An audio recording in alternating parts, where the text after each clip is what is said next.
mandate where there's 7 songs. And I think people's attention spans are so small. Yeah. You're comfortable with that. I feel you. And so you would assume that Drake would, follow suit with those 7 albums or 7 songs, and he didn't. But the thing about Drake is he never really fell off. And I'll go on record and say the reason why people hate Drake so much is because the ladies like Drake.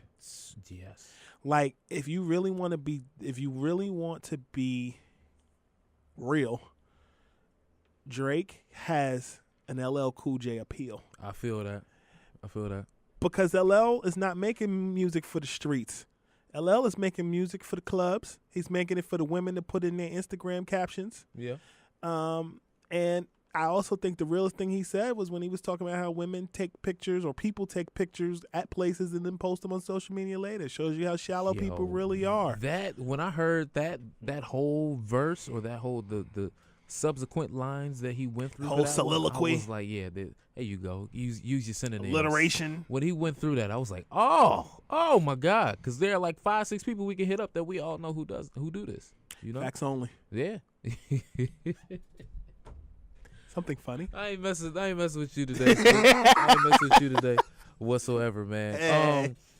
Something that I did want to hop into because I'm glad we brought this up just a little bit for some of the trending topics that we have and how it's just kind of going to roll into everything. The whole Drake and Pusha beef that occurred. I know we talked a little bit about it before, but some news kind of broke on Rolling Stone where they said that at least some producers who were in the room when Drake was visiting Kanye said that he played March 14th way before the album was going to drop and basically gave Kanye all the info that Pusha then used on him later on in the beef.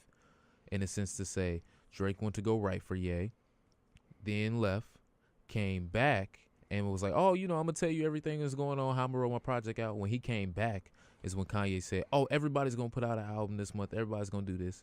Drake was mad. Drake left. And then we have the infrared joint that kind of popped everything off where Pusha T, in a sense, maybe baited Drake is what some people are saying. How you feel about just kind of hearing all of that and just the exchange of secrets in the sense that went on? Because some folks are like, yo, it's Drake's fault for even giving up that info. He shouldn't even did that. Even if that is like somebody that you kind of trust, y'all still competing in a sense. That's not your guy like that. How you feel about that? Know who your circle is. Moral of the story. At the end of the day, you could work hand in hand with somebody and they can be your enemy without even knowing it. And I think at the end of the day, you got to know who your circle is. You got to know who you're recording with. Yeah. And you got to know. This man funny. You got to know. Oh, man. You got to know who's talented and who's not. There you go. Melvin, you tired? What's wrong? I'm good, dog. I'm good. It's just, man, y'all listen. Brandon Scoop B. Robinson is a hilarious individual, and there's a lot of backstory there that we ain't got no time for today. But there's just a ton of story there.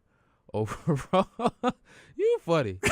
You funny. I just want you to know that. I once was lost and now I'm found. Okay. Anyway, moving on to another segment for not another segment, another topic in our trending topics, man. Yo, why 50 so petty all the time, bro? Did you see that with him and Papoose on Instagram? That's what I was about to bring up. First, he was going at get the strap on. Get the strap on. First, he was going at Jim Jones. He was going to Jim Jones for the longest, just going back and forth. I mean, he's always had it. You know what?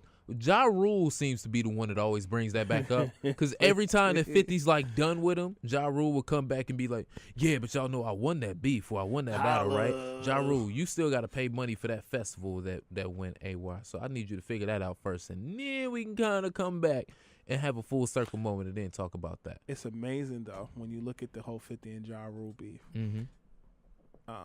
50 really wanted to be like Ja Rule. He wanted that spot. He wanted that spot. When you think about it, like 50 does hooks like everybody else does. Or more specifically like Nate Dogg did. You know, Nate Dogg, I used to call him a hooker for hire.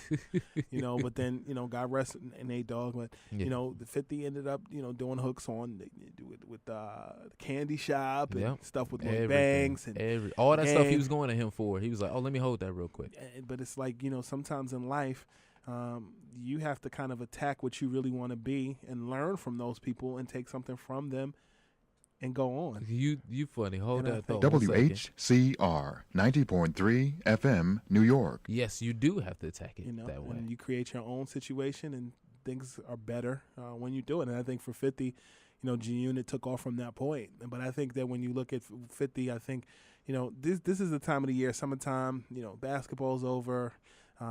Major albums came out, and you have your summer anthems, but 50 likes to create controversy in a similar way that Donald Trump creates controversy. He really, really does. And I think that it's great for hip hop. I think even the Pusha T and Drake beef, I think it's great for hip hop because I think people have been searching for that super ugly and ether moment. Like Nas and Jay, and I think that I think Pusha and Drake's beef was the modern day version of that. Except I feel that I mean, even when you look at it from the line with Jay, me and the boy AI got more in common than just bowling and rapping. Get it? More in common. We're on radio, so I can't curse, but you know how the rest of it goes. Talking about babies' mamas, talking about babies, talking about just personal issues. And I think that for 50, I think, and Jim Jones, I think that's five borough beef. I think that's I think in a day and age where everybody's sensitive, it's good to see. Just hope it stays on vinyl. You saw Funkmaster Flex going at it with Pooch a couple weeks ago. I did. I think at the end of the day, shout out to the Bronx. Great for the Bronx. Most definitely. Only way in which I said it that way is because I'm like, yo, Funk, like you don't need to do that no more, dog. Like we kind of, you are the established guy in that sense. But I understand it's part of the culture that when somebody like no, but Capri, like but I think that's where people got it twisted though. Kid Capri is established. He's just not on radio on Hot 97 every day. I feel you. I think that's his equal. You. Yeah, I'm no disagreements on that. Sure. I just feel like as the older statesman in the game, in a sense, sometimes I feel like some folks don't even need to be doing that. If you kind of get what I'm saying. Yeah, but I think when you look at Hot 97 and you look at the legacy of who's there, all those people who were there for legacy purposes are gone. Funk Flex is that last guard of people appearing in Summer Jam and making it happen. So I still think it's good for hip hop because if I think DJ beef and rapper beef is good for the blood. Again, as long as you keep it on vinyl, I think Kid Capri, who is really Funk Flex's equivalent if it's not Kid Capri? Can we answer that? I don't think we can. I mean, I'm trying to think on one. I think Clue is up there though. I can see DJ Clue, but they're at different radio stations. Yeah. At this point in their career. Yeah. I think Envy, from a business perspective, he's the host of the Breakfast Club, so he has longevity in the game, and he's transferred it well from being the DJ, the mixtape DJ, to the brand and more. But I think I look at Kid Capri. I think and being both from the Bronx, I think that's an equitable comparison. The only difference is Hot 97 versus not. Yeah, but he's got records for days. No, I don't disagree with you whatsoever. I'm just, I'm part of that whole phase of like, man, I just kind of want to move in a different direction with the way in which things are going. And I'm like, yo, you some of the older, like, come on, you ain't got to do this, but I get it. It's part of sport. I could see if somebody wasn't on your level, but they're on each other's level. True. Those are not on someone's level need not apply. I feel you. I feel you. Double entendre for days. Now, anyway, we were talking about 50 real quick. Did you see the whole, we talk about Remy Ma, Papoose stuff that's going on back and forth with all of that? Yeah. Why is, you already answered it with 50 with his whole, like, it's Donald good for Trump the blood. And I think it's just, if you notice, 50 always does silly stuff like that on social media. And I love it. During power season. Yeah. That's 50. Yeah. Have you seen any episodes of Power just yet? I haven't seen new episodes. I've seen old episodes. You seen old episodes? But I follow everything that's going on Twitter, and it's cool. Okay. Shout out to our boy Joseph Sikora, even though he's a Cubs fan. Shout out to him, most definitely. He was nice when we had met him. He came up to the podcast, talked to him before. Yeah, he was a cool dude. Yes, he is. I think I know someone that owes him a steak dinner though. Oh man, I forgot about that. Yeah. He had a bet or something. Yeah. I don't remember what his name is either. Anyway, our next trending topic happens to be on the NBA, which you happen to cover a lot. Yes. And that would be NBA free agency. Yes. First thing that I do want to drop is for the third time today, in case you ain't heard, LeBron James has signed his Los Angeles Lakers contract, and I'm so excited about that. Y'all don't even understand. And a lot of folks were just kind of speculating on where LeBron might go, or saying, oh, he's going to go here for this reason. He's going to go here for this reason.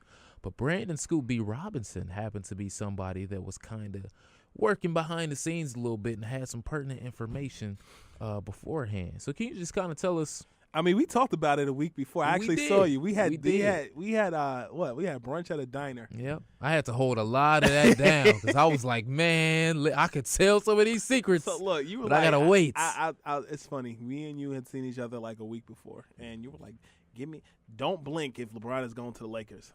And I was like, yep. He was like, hey, man, what's he talking about? Oh man, eyes are wide open. So yeah, so I walk it back. So, my reporting early in the game was, Sixers, return to Miami, was never Cleveland. And then I got a phone call from a buddy of mine. Sound like you went to a phone booth just to be like, all right, let me go get this phone call real quick. No, I walked to the post office, and we stayed on, and I ran my errands. We talked on the phone for 2 hours. God, dog. And basically my source said to me, they had a conversation with someone. Hold on, real quick. You talked to him for 2 hours, so like you couldn't get on the subway or anything. So did you have to take like cars around when you was doing? I walked to the post office. Okay. I walked to the grocery store. Went to, just running errands. Just running errands. All right, cool. By my house. So yeah. So basically, the person who reached out to me knows someone. And basically told me what was shared with me. LeBron James had to let his sponsors know what was going on, right?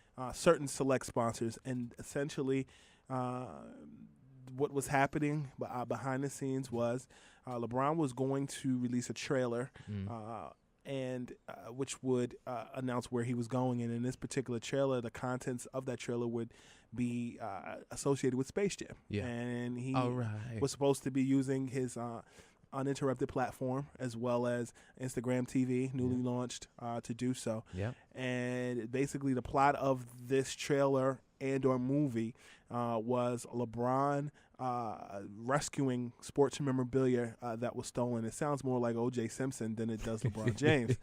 But basically what was shared to me was that was how he was going to unroll it, and that LeBron was more likely than not going to the Los Angeles Lakers. And I began reporting actually just about what LeBron James had going on for a while. And, it was getting bashed on Cleveland radio. Like radio. I heard a little bit of a clip where some folks had some not so nice things to say about Scooby. Where they call you what? Scoopity? Scoopity BB. Scoopy BB. I was like, word, fellas, don't be so hurt because Cleveland just not finna be good for a long time. Yeah. Oh, well. Yeah. So, I mean, I have been getting a lot of just trolling and, just par for the course. But essentially, I just began reporting and writing different things, and the blogs began to pick it up. And long story short, he went to the Lakers, which I reported, but I got a call. LeBron did not release the Space Jam 2 trailer, and got a call that actually he and his team pulled it because of my reporting. Come on, Brandon, bro. Yeah. How you do that to us, Brandon? I think it's listen, someone told me this, and I guess this goes to the bigger issue. Speak on it. When you are a journalist and you're writing something that people want to prevent you from writing, or they're reacting to what you're saying in a negative or mixed reaction role, that means you're doing your job. But if you're writing stuff and nobody's reacting, then you're essentially doing PR. So I think, the fact that maybe Warner Brothers It's wasted some money. Yeah, They got it. they'd be okay. But Yeah, at the same time, even if I was wrong about Space Jam, I still had the Lakers part right. yeah. And I think in this reporting age, LeBron flew back to L.A. or flew to Van Nuys Airport, and I was tipped off on Twitter. There was a link going around a flight tracker. I remember watching that Saturday. the whole breakdown of it. And yeah, we were talking that day too, back and forth. So when you looked at Flight Tracker said basically the last 10 days of that flight. So like the flight came from somewhere overseas, and then it went to Teterboro Airport, which is minutes from Manhattan. The Clearport. Do me a favor real quick. Just put that top on sure. real quick. The The Clearport, no problem. The Clearport that Jay talks about. Yeah. And so basically went from the Clearport to Cleveland Hopkins Airport, from Hopkins to Akalaka, which is right outside of Miami. And then from Akalaka, because LeBron was there for his son's basketball tournament, from Akalaka to Anguilla, the Caribbean. It's got to be so nice to be there. And so basically what happened was there was the link going around, and everybody assumed it was LeBron's plane. I got a call from someone who basically confirmed with someone who works at Hopkins Airport. Okay. Who said that it was LeBron's flight. So here I am tracking his flight, tweeting about it on a Saturday, the day before he makes his announcement. And yes, sir. My sister texted me and said, "Brendan, you're a creep."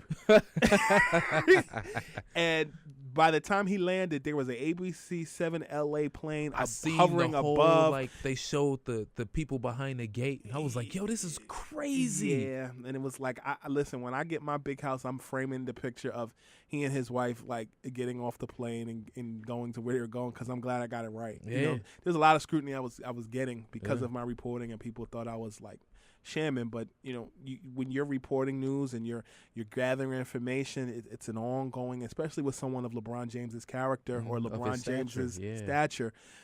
It's constant editing, re-reporting, reheating, freezing, and I'm glad I got it right. And the airplane part was just a twist. And essentially, people said, "Well, congratulations, you spotted him on a plane heading home. He does have a house in L.A." Yeah, and the next day he committed to the Los Angeles Lakers. So I'm thankful I got it right. And as my mother told me a few days ago, don't ever do that again. Don't ever do that again. It was a process, and glad I got it right.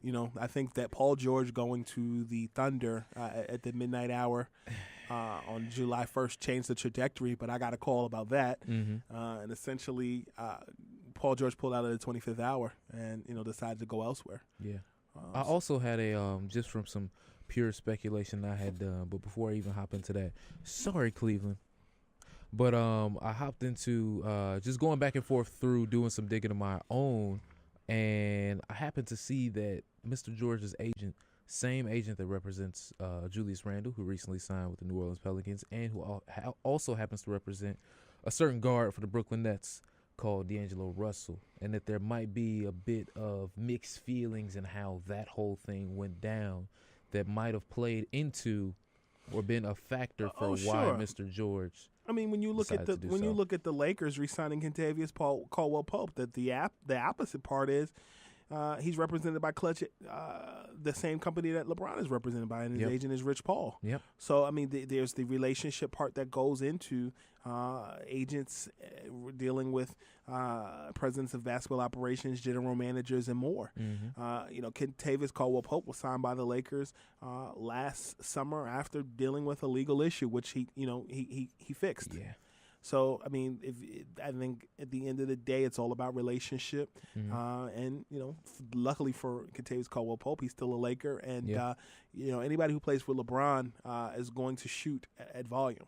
Definitely. Mike Miller, James Jones, Zydrunas Ilgauskas even. And, shout out to Big Z. And Larry Hughes and more. So, you look at that situation, relationships, it can be good and they can be bad. In the case of Paul George and D'Angelo Russell's agency, wasn't necessarily smooth sailing, but in the case of Clutch, different story. Definitely understand that. And just as one of the shooters you were talking about, definitely got to give a shout out to Keisha Cole's former man, Daniel Boobie Gibson. I hope you're doing well out there, brother. Shout out to Boobie. Respect the shooter. He was one of my favorites, one of my absolute favorites. Now, before I get into some more free agency news and how some of these players fit on their specific teams, one more thing that I want to talk to you about on the journalism/reporter tip is that actually Chris Broussard was talking about it earlier today on Undisputed when he was saying that the reason why LeBron and Clutch Sports decided to release the press release on their own platform was because had they let Cleveland know, Skip and Shannon were debating, okay, they should have gave Cleveland at least 24 hours notice.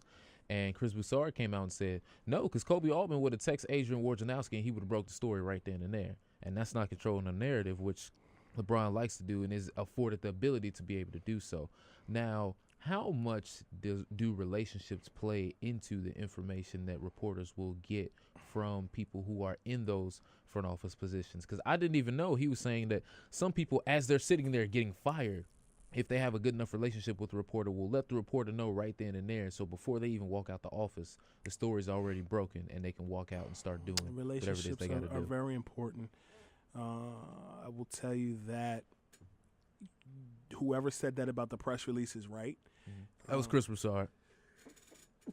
Bless you. Thank you. A mentor of mine, Chris Broussard. Shout out to Chris. I think you're right. I think the controlling of the narrative is important. And I'll add, when you look at the controlling of the narrative, last summer, Kyrie Irving had requested a trade in a private meeting with Dan Gilbert and other people in position with the Cavaliers, and the contents of that meeting were leaked. And, LeBron is no dummy, and neither is his agency. And so with that being said, they controlled the narrative on the press release side and more, or canceling Space Jam.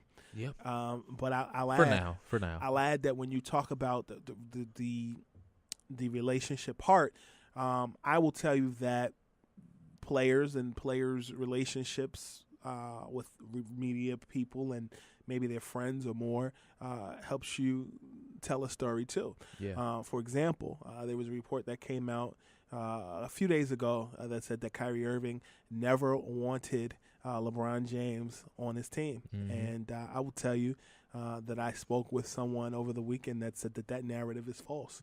In fact, if you look at Kyrie's situation in Cleveland at the time, he had been dealing with some injuries and more, and was also led with the idea that they wanted to build around him when he signed that max deal for $95 million over a certain amount of time. And essentially, when LeBron came, that was a plus because, oftentimes people will say, well, those two didn't want to play together. And then they'll cite, they argued the first year and the first year that they formed the team. Well, great players argue. Me and you worked on a radio program and, there were times we didn't always see eye to eye, but we were family. And at the end of the day, we got along. But to that point, I think sometimes things can get misconstrued or muddied in the water. And I was told by someone that, Kyrie welcomed the idea of LeBron coming because it's two winners coming in and potentially winning a championship. Now, accelerates the whole process. But I was also told that, that Kyrie had no idea that, LeBron was coming and, was blindsided and,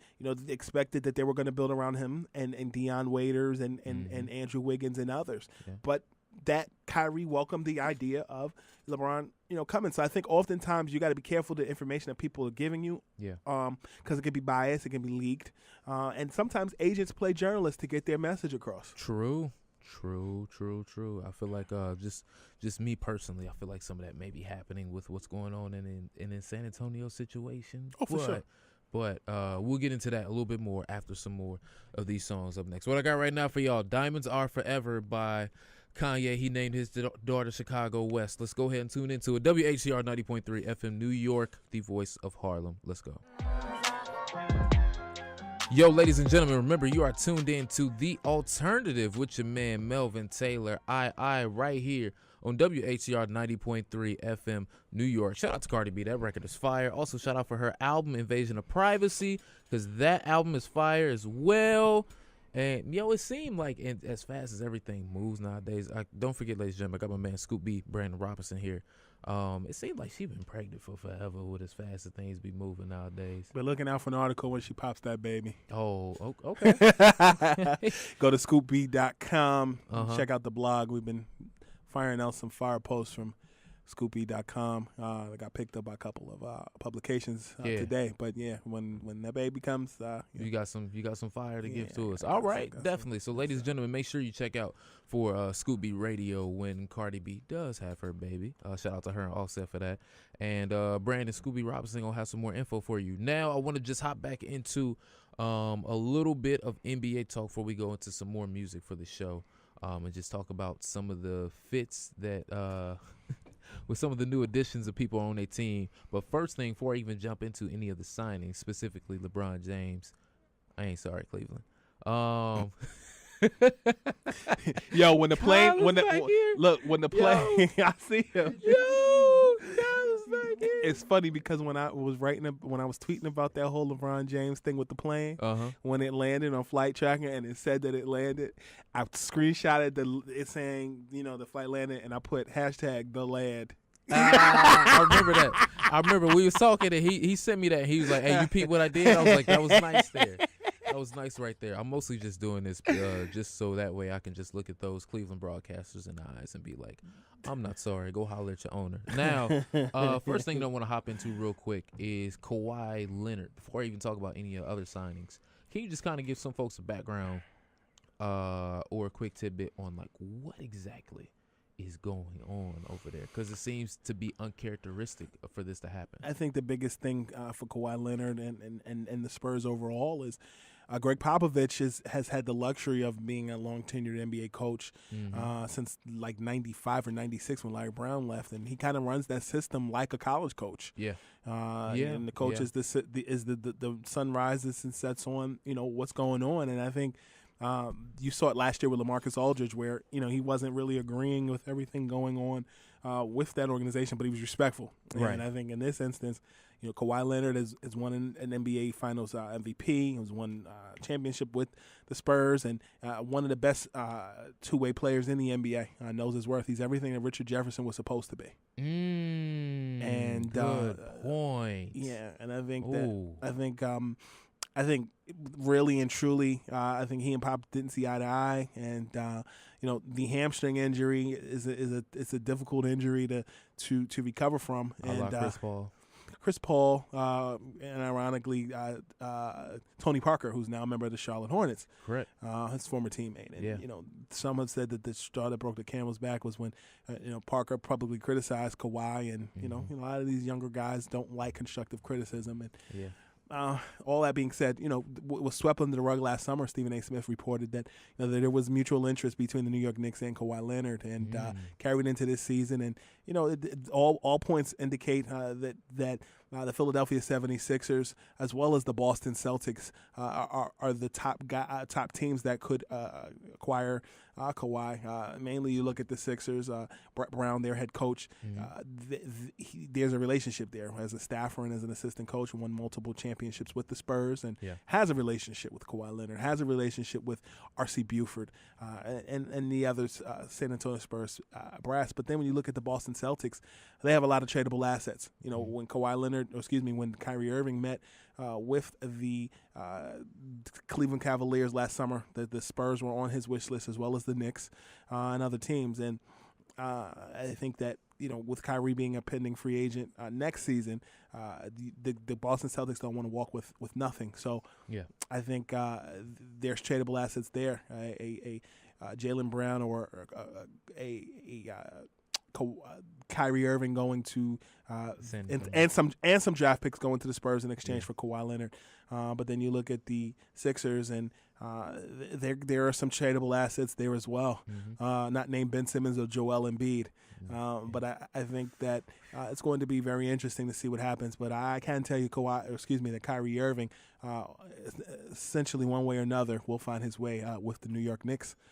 Native of West Orange, New Jersey, minutes away. His dad's from the South Bronx, and there's interest there. I can tell you that. Definitely. So, I can definitely see Kyrie just from the sense of who he is and kind of what I get from him and how he really wants to be a Knick. I can definitely see him making that transition at one point. The only thing I'm refuting what you're saying so far is I don't think Boston will make any move to get Kawhi, just because they're like, you know what?